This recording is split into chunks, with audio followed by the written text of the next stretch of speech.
네, 오래간만에 모셨습니다. 고영주 변호사님 모셨습니다. 어서 오십시오. 안녕하세요. 네, 자유파의 재건을 위해서 또 여러 가지로 투쟁하고 계시는데요.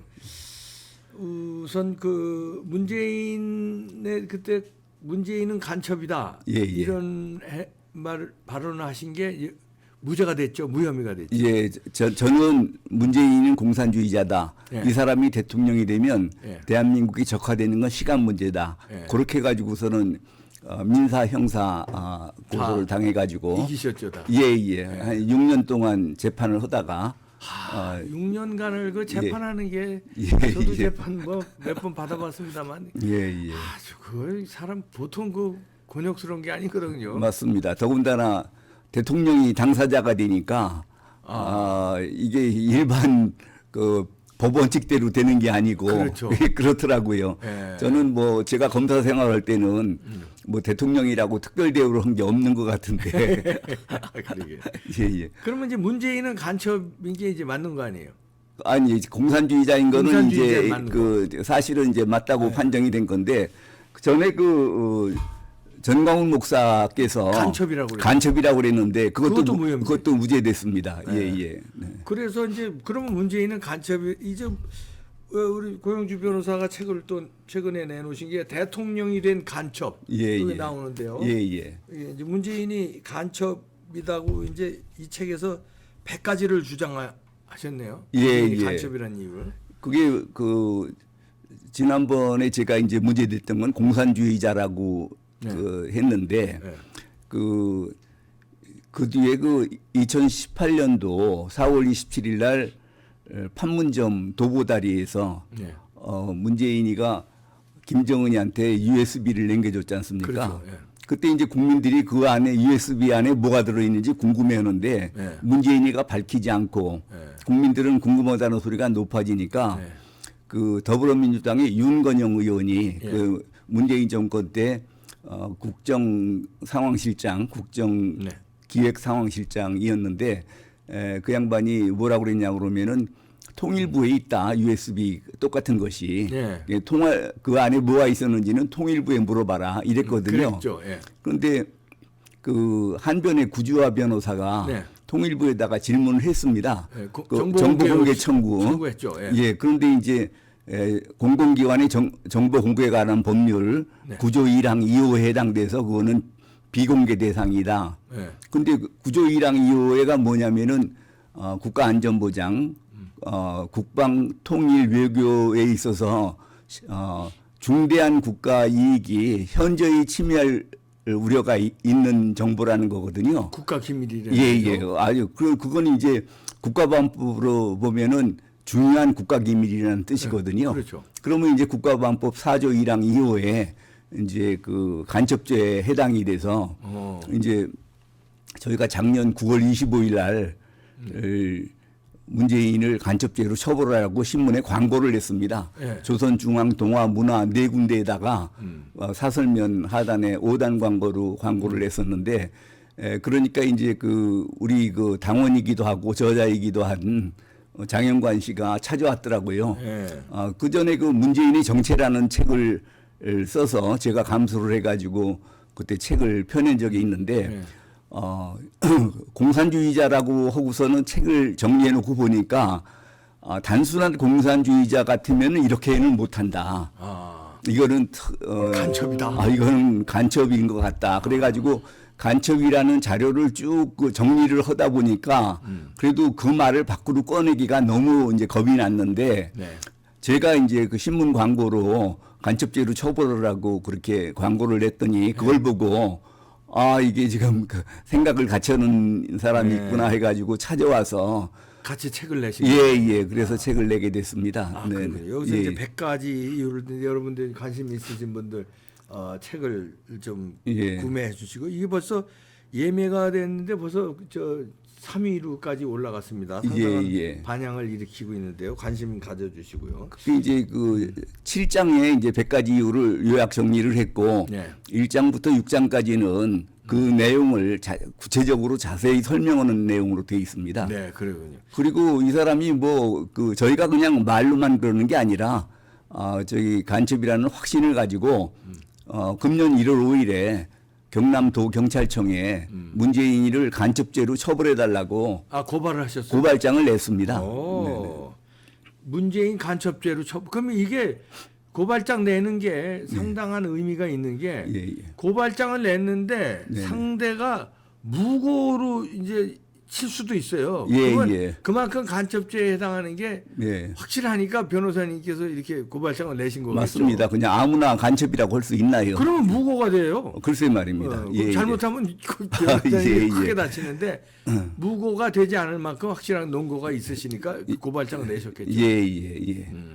자, 간첩 문재인이 된 5년을 살고 그러다가 이제 그 간첩이 꽂아놓은 김명수 대법원장 체제 6년 동안에 사법을 완전히 그냥 망가뜨려 놨지 않습니까? 맞습니다. 그 사법 질서가 아직까지 이어지고 있어요. 대법원장은 바뀌었는데 어떻게 보십니까? 그러니까 김명수 대법원 체제가 완전히 뿌리 뽑아서 정상적인 대법원이 된 걸로 판단하십니까? 아니요, 그 지금 밑에 인사는 거의 안 됐지 않습니까? 거의 안 됐잖아요. 그래서 워낙 뿌리가 깊이 박혀 있어가지고 저거 정리를 하려고 그러면은 몇 년 걸릴 겁니다.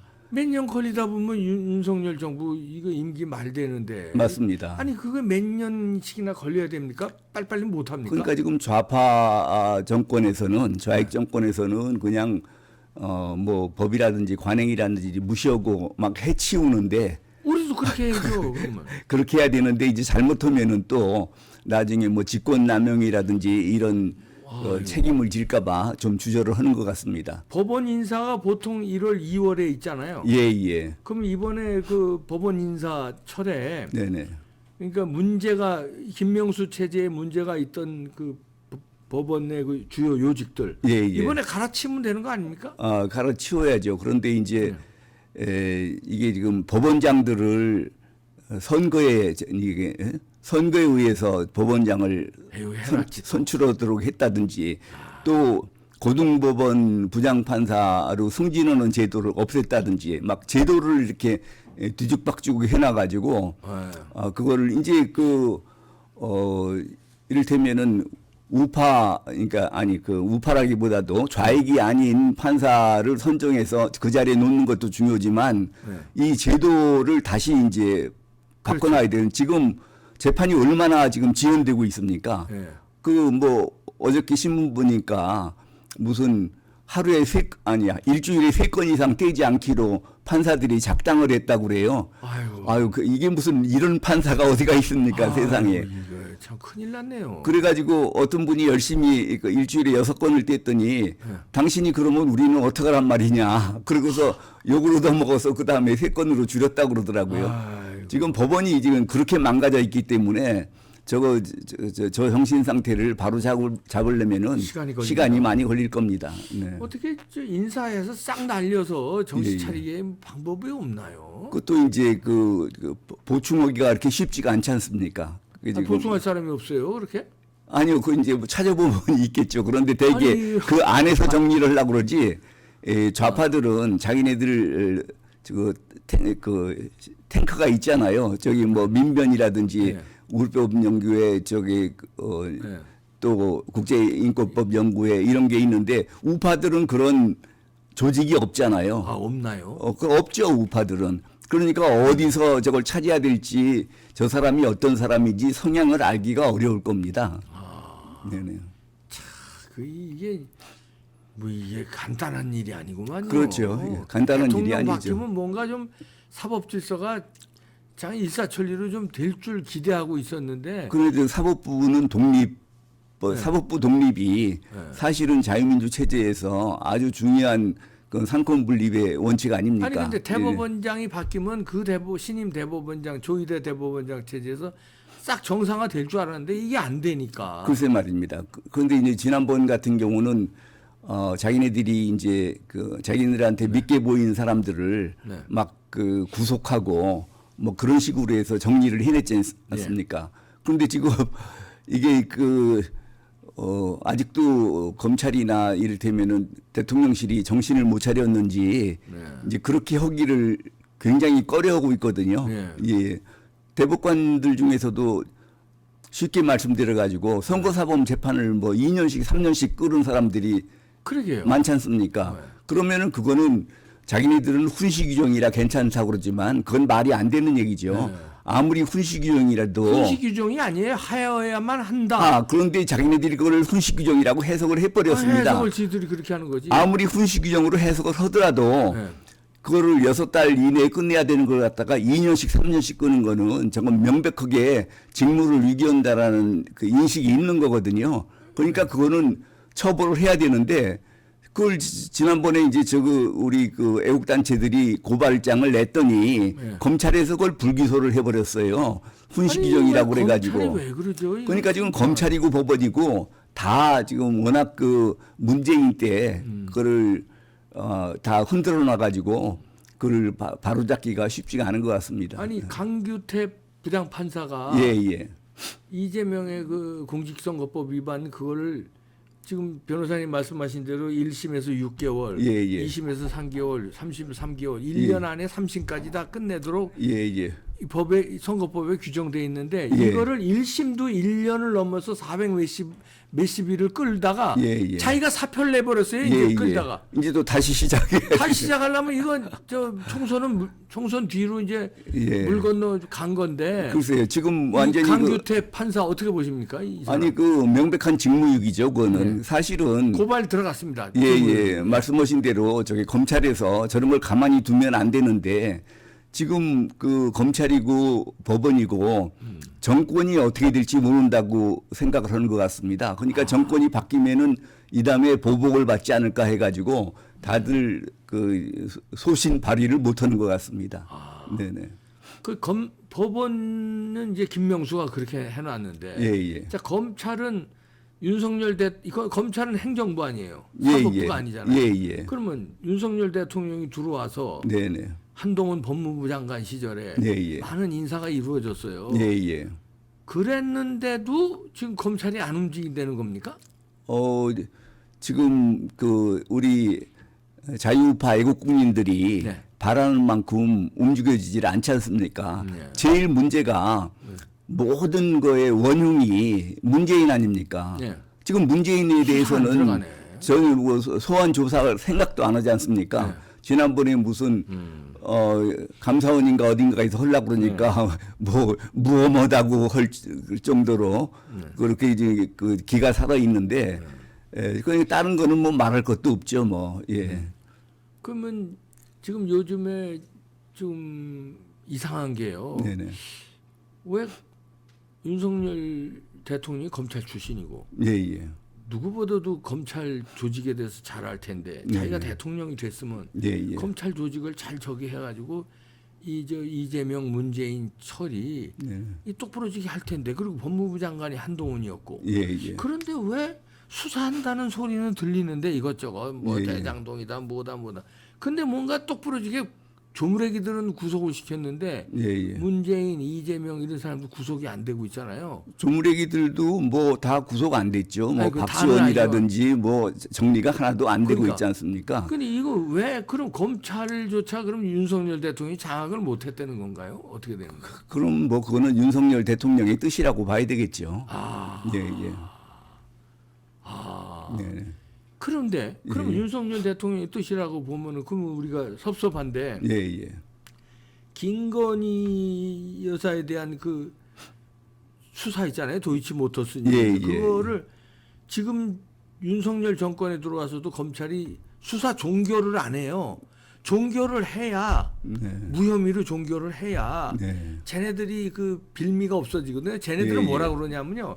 이재명 대표 거는 수백 번 뭐 압수수색을 하는데 김건희는 뭐 조사를 안 한다. 이래고 특검 가자고 달려드는 거거든요. 근데 여기 종결을 해버리면 조사 안 한다는 소리가 쑥 들어갈 거 아닙니까? 왜 종결을 안 할까요? 저는 그 지난번에 도이치모터스 관련해 가지고 투자한 사람들을 다 무혐의 결정을 했거든요. 했잖아요. 그러니까. 그래서 저는 그 김건희 여사에 대해서도 무혐의 결정이 있었던 것으로 알고 있었는데 결정이 안 됐다고 그러면은 뭐 그것도 문제죠. 그것도 문제인데 결정을 했어도 특검이라는 거는 검찰이 제대로 못했다고 그래가지고 그렇지, 하는 것이기 네. 때문에 네. 무혐의 결정을 했든 안 했든 특검 주장하는 거는 그건 뭐 아무 할 사람들이니까. 예 아무 상관이 없습니다. 그거는 네네. 그래도 뭔가 조금 처음에 저희 이제 애국 시민들이 예, 예. 처음에 뭐 허니문 기간이니까 6개월은 기다렸어요. 예, 예. 윤석열 대통령이 예, 대통령이 예. 됐으니까 이제 잘할 것이다. 네. 그 한동훈 법무장관한테 얼마나 신드롬을 보냈습니까? 예, 예. 1년이 지났는데도 예, 예. 이거 문재인의 수사도 안 들어가고 이러네. 글쎄요. 이재명은 계속 저렇게 설치네. 조금씩 갸우뚱해지네. 1년 반이 지났는데도 여전히 예, 이러니까 이거 뭐지? 이런 기분입니다. 변호사님은 어떻게 생각하십니까? 그러니까 지금 문재인 아니 그 윤석열 대통령의 생각으로는 예. 자꾸 전임 대통령을 구속하는 그런 그 악순환이 이제 거기서 벗어나야 된다라고 생각을 하셨던 것 같은데 네.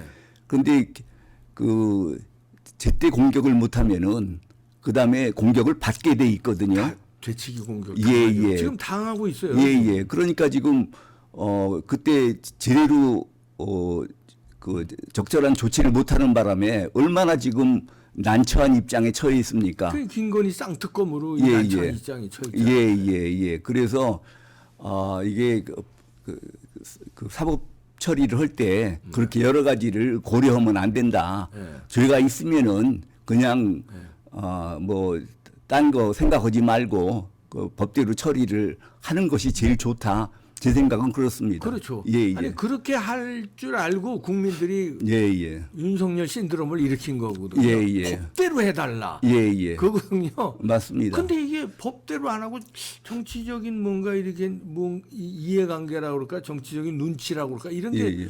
슬슬 보는 게 조금씩 나오니까. 예, 예. 예를 들어서 뭐 윤석열 대통령이 5.18을 헌법에 전문에 넣지 않는 예, 예. 등 이런 게 나오고 그러니까 예. 애국 시민들이 이거 좀 이상한데 이런 예, 겁니다 지금. 예, 예. 뭐 5.18 문제 같은 거는 그 윤석열 대통령이 후보 시절에도 얘기했지만 후보 시절에 그러니까 잘 모르고 네. 이게 이를테면 선거에 유리하다고 그러니까 말을 그것까지는 우리가 이해해요. 뱉었겠죠. 네. 그런데 지금 뭐 헌법 개정을 그런 움직임은 전혀 안 보이고 있지 않습니까? 그러니까 그거는 뭐 그냥 넘어갈 수 있을 거 립서비스 한 걸로. 예, 같은데 그래서 이제 지금이라도 늦었어도 지금이라도 문재인에 대해서 사법 처리해라 원칙적으로.